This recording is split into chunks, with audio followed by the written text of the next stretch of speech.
안녕하세요. 큐시즘 29기 학회장 신민선입니다. 오늘은 29기 예비 큐밀리드를 위한 영상을 준비했는데요. 17일날 올라간 신규 학회원 모집 지원서를 보고 막막해 하시는 분들이 많을 거라고 생각을 해요. 그래서 저희가 귀한 분을 모셔서 지원서 분석을 한번 해보려고 합니다. 자기소개 한번 해주실까요? 네, 안녕하세요. 저는 큐시즌 27개와 28기 학회장이었던 박형준이라고 합니다. 우선 해당 영상을 보시는 모든 분들 새해 복 많이 받으시고 올 한 해 좋은 일만 있으시길 바라겠습니다. 네, 앞서 말씀해주신 것처럼 큐시즌 29기 지원서를 작성하시는 모든 분들께 조금이라도 도움이 되고자 열심히 준비해봤습니다. 네, 오늘 영상은 큐시즘을 수료한 오비 학회원 입장에서 바라본 서류를 분석하는 것으로 실제 평가와는 영향이 없다라는 점 알고 계시면 좋을 것 같습니다. 또한 분석 내용 역시 형준님의 주관적인 의견으로 현 학회원 선발과는 관계없다는 점 알고 계시면 좋겠습니다.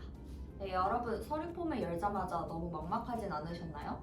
제가 서류 지원할 때를 생각해보면 문항이 너무 많아서 막막했던 기억이 있는데요.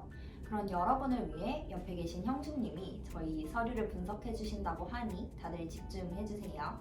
네, 좋습니다. 우선 지원서 문항을 살펴보기에 앞서 여러분들께서는 다음의 두 가지를 먼저 생각해 보시기를 권장드립니다. 큐시즘이 어떤 동아리인지, 그리고 나는 왜 큐시즘에 지원하고 싶은지입니다. 큐시즘이 어떤 동아리인지 이해하고 그런 큐시즘에 나는 왜 지원하고 싶은지가 명확해지면 지원서를 작성하시면서 어려움을 맞닥뜨려도 흔들리지 않으실 겁니다. 참고로 큐시즘이 어떤 동아리인지는 큐시즘 공식 홈페이지와 인스타그램 그리고 네이버 블로그나 벨로그의 후기에서 찾아볼 수 있습니다. 네, 동의합니다. 그리고 이번 29기의 큐시즘 슬로건이 개인의 변화가 모여 모두의 터닝포인트가 되는 곳인 만큼 원팀 새로운 시작이라는 키워드에 맞게 글을 쓰시면 좋겠습니다. 네, 그럼 기획 파트 1번 문항부터 살펴보도록 하겠습니다. 1번 문항, 어떤 문항이죠? 지원 동기와 자신에 대한 소개는 어느 곳에 지원을 하더라도 쉽게 접할 수 있는 문항이라 아마 익숙하실 거예요. 특히 자신에 대한 소개는 과거 다른 동아리 혹은 대외 활동을 위해 작성했던 내용도 있으실 거고요. 혹시나 작성했던 내용을 활용하시다가 다른 동아리 명을 적게 되는 그런 대참사가 일어나서는 안 되겠죠? 그렇기 때문에 살짝 방심을 하거나 혹은 지원 동기에만 집중해서 작성한다면 오히려 큰 손실로 돌아올 수 있습니다. 해당 문항은 지원자님의 첫인상을 결정하는 첫 번째 문항이기 때문에 많은 공을 들여 작성하시는 것을 권장드립니다. 네, 감사합니다. 다만 많은 분들에게 익숙한 문항인 만큼 각자의 방식 혹은 노하우가 있을 것 같은데요. 형수님이 생각하실 때는 어떤 방법이 가장 좋은 방법이라고 생각하시나요? 사실 이렇게 쓰는 게 정답이다 라고 하는 건 없는 것 같습니다. 하지만 중요한 것은 나라는 사람과 큐시즘을 연결하는 일인 것 같아요. 각 기업마다 그리고 동아리들마다 추구하는 가치 그리고 인재상이 있듯이 큐시즘에도 추구하는 가치와 인재상이 존재합니다. 그리고 큐시즘은 매 기수마다 슬로건이 존재하는데 29기 슬로건은 어떤 거죠? 네, 바로 개인의 변화가 모여 모두의 터닝포인트가 되는 곳인데요. 저 역시 큐시즘에 들어오고 새로운 인생의 터닝포인트를 맞이했는데 여러분들도 저처럼 큐시즘에서 새로운 터닝포인트를 맞이했으면 좋겠습니다. 네, 이렇게 큐시즘 29개 슬로건 그리고 큐시즘이 추구하는 가치들을 잘 활용해서 작성하시면 나라는 사람이 큐시즘에 얼마나 어울리는지 그리고 큐시즘에 대한 관심 또한 어필할 수 있다고 생각합니다. 아, 네. 역시 학회장을 2번이나 하셔서 그런지 의도를 파악하는 능력이 대단하시네요. 덧붙이자면 29기는 터닝포인트라는 키워드 하에 큐시즘의 변화에 함께할 수 있는, 변화에도 흔들리지 않고 잘 적응할 수 있는 여러분과 함께 하고자 합니다. IT 분야에서의 큐시즘이라는 단체의 포지셔닝에 대해 고민한 흔적이 드러난다면 더더욱 좋겠죠. 네, 좋습니다. 그럼 바로 2번 문항으로 가보실까요? 네, 해당 문항은 다음과 같이 한번 나누어서 보도록 하겠습니다. 기획자로서 자신의 역량을 생각해보기 전에 여러분이 생각하는 기획자에게 필요한 역량에는 무엇이 있다고 생각하시나요? 많은 것들이 있을 수 있겠죠. 이 질문에 대한 본인만의 근거가 있는 답이 있어야 기획자로서 자신의 역량에 대해 생각할 때도 한결 편리해집니다. 그 다음으로 많은 분들이 걱정하시는 부분이죠.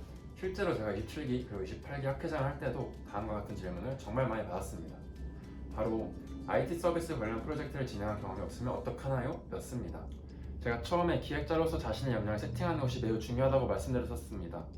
IT 서비스 관련 프로젝트 경험이 있으면 좋겠지만 없다면 자신이 생각한 기획자로서 자신의 역량을 가장 잘 보여줄 수 있는 프로젝트를 선택하시면 됩니다. 꼭 IT 서비스 쪽이 아니더라도요. 참고로 면접 때 관련 질문을 받을 준비는 하셔야겠죠? 네, 그렇다면 마지막으로 역할, 과정, 결과 등을 포함하여 구체적으로 쓰는 방법에는 어떤 것들이 있을까요? 여기서 포인트는 역할, 과정, 결과 등, 즉 여기 등에 있는 것 같습니다. 지원서 문항에 있는 대로 역할 쓰고 과정 쓰고 결과 쓰고 끝내는 방식보다는 해당 프로젝트를 통해 자신이 배웠거나 느꼈던 것들을 같이 녹여내서 쓰시는 것을 추천드립니다. 그리고 퀴시즘 29기의 비전과 슬로건도 꼭 잊지 마시고요. 네, 29기 비전과 슬로건을 다시 한번 말씀드리면 변화와 터닝포인트라는 두 단어로 설명드릴 수 있을 것 같은데 이 점 모두 참고하시길 바랍니다. 다음으로 3번 문항을 살펴보도록 할게요. 네, 언뜻 보면 내가 만들고 싶은 서비스를 자유롭게 쓰면 되는 문항이라고 생각할 수도 있습니다. 하지만 해당 문항의 의도가 단순히 번뜩이는 아이디어를 보기 위한 문항일까요? 저는 그렇게 생각하지 않습니다. 제가 생각했을 때 가장 중요한 점은 논리적인 개연성이 있느냐일 것 같습니다. 서비스 계획을 처음 접해보시는 분들은 꼭 어떤 과정을 통해서 서비스가 기획되는지 한번 찾아보시는 것을 추천드립니다. 그리고 일련의 과정들 중에서 가장 중요한 부분은 또 어떤 부분인지 생각해보시면 좋을 것 같습니다. 네, 3번 문항까지 살펴봤는데요. 드디어 반이 나왔네요.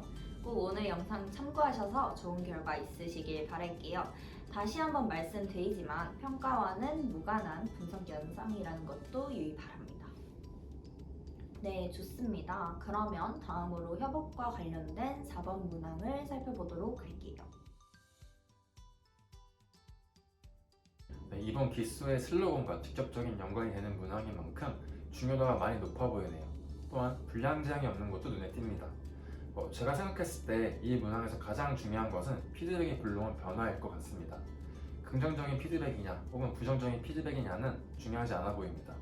예를 들어 부정적인 피드백을 작성했다고 해서 마이너스 5점 이러진 않을 거라고 생각이 됩니다. 즉 자신이 받은 피드백을 어떻게 활용했냐가 이 문항의 핵심 포인트라고 보여집니다. 물론 앞단의 과정도 중요합니다. 어떤 협업 과정에서 어떤 경로로 해당 피드백을 받게 됐는지 그리고 왜 그 피드백이 가장 인상 깊었는지 말이죠. 네, 형주님, 그렇다면 분량 제한 없음에 관해서는 어떤 말씀을 해주실 수 있을까요? 네, 저는 분량 제한 없음 또한 해당 문항의 가장 중요한 포인트라고 생각합니다. 왜냐하면 자신의 문항을 계속 보게 하는 하나의 트리거가 없어졌기 때문이죠. 예를 한번 들어볼게요. 글자 수 제한이 있을 때는 글자 수 제한에 맞추기 위해서 양이 부족하신 분은 자신의 답변을 계속 읽으면서 부족한 부분을 채워나가고 반대로 양이 좀 많으신 분들께서는 자신의 답변을 계속 읽으시면서 내용을 정리하게 됩니다.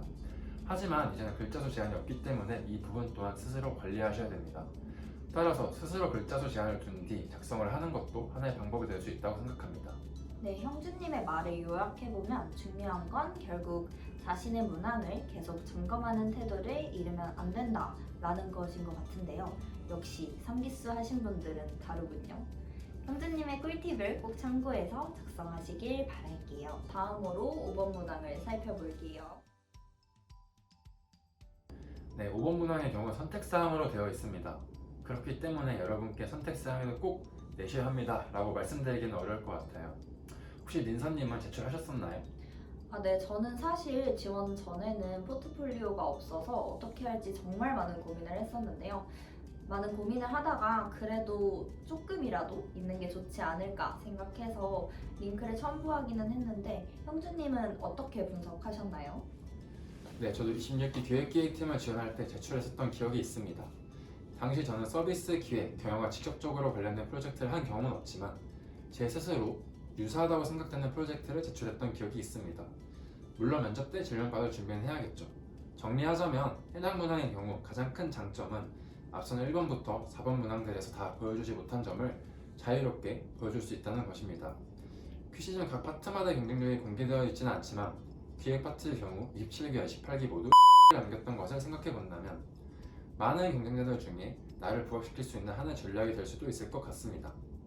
물론 서비스 기획, 경영 관련 포트폴리오를 제출한다고 해도 합격이 보장되는 것은 아니며 제출하지 않고 합격하신 분들도 많습니다. 네, 학회원의 역량을 그리고 열정을 평가할 수 있는 5번 문항이었는데요. 형주님의 의견을 참고하셔서 5번 문항도 잘 마무리하시면 좋겠습니다. 네, 그러면 마지막 문항인 6번 문항을 살펴보도록 하겠습니다. 네, 드디어 마지막 문항이네요. 해당 문항에서 중요한 것은 양적으로 내가 했던 활동들이 이만큼이면 된다 라는 것을 어필하기보다는 어떠한 나를 보여주고 싶은지 정하고 그것에 맞춰 작성하는 것이라고 생각합니다. 그리고 작성한 활동들에 대해 간단한 요약과 함께 본인이 배웠던 것을 같이 작성하신다면 조금 더 내용을 풍부하게 만들 수 있지 않을까 생각합니다. 네, 지금까지 기획 파트 문항들을 이정기수 학회장님과 함께 살펴봤는데요. 마지막으로 하고 싶으신 말이 있을까요?